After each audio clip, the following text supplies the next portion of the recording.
السلام علیکم ورحمۃ اللہ۔ میرے ہاتھ میں یہ کتاب ہے رسائل من القرآن، یعنی قرآنی تعلیمات۔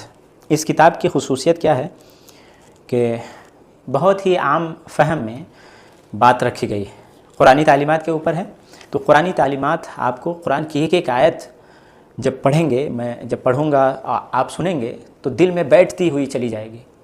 مجھے پسند آیا، اس لیے میں آپ کو بتانا چاہ رہا ہوں، پڑھ کر سنانا چاہ رہا ہوں کہ اس کتاب کی خصوصیت عام فہم انداز میں بات کو اس طرح رکھنا کہ جو پڑھنے والا ہے، سننے والا ہے، اس کے دل میں وہ بات بیٹھ جائے۔ قرآن پاک کے چھوٹے چھوٹے جملوں کی مدد سے یہ ان حقائق کو نہایت مؤثر انداز میں ذہن نشین کرا دیتی ہے جن حقائق کو ذہن نشین کرانے میں بڑی بڑی کتابیں ناکام رہتی ہیں۔ یعنی بڑی بڑی کتابیں آپ پڑھیں گے تب ان حقائق تک پہنچیں گے جو حقائق اس میں بتائی گئی ہے۔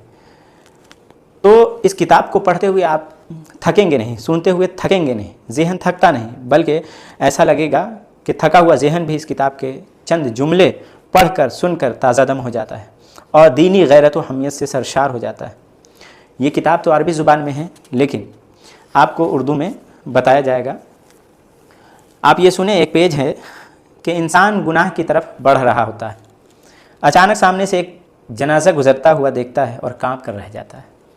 انسان کا زور بازو، طاقت اسے ایک کمزور پر ظلم و زیادتی کے لیے آمادہ کرتا ہے، یعنی کمزور پہ ظلم کرنے لگتا ہے جب طاقتور ہوتا ہے انسان تو، لیکن جب وہ بیمار پڑتا ہے تو اس کو ہوش آ جاتا ہے کہ اس کے زور بازو کی حیثیت کیا ہے۔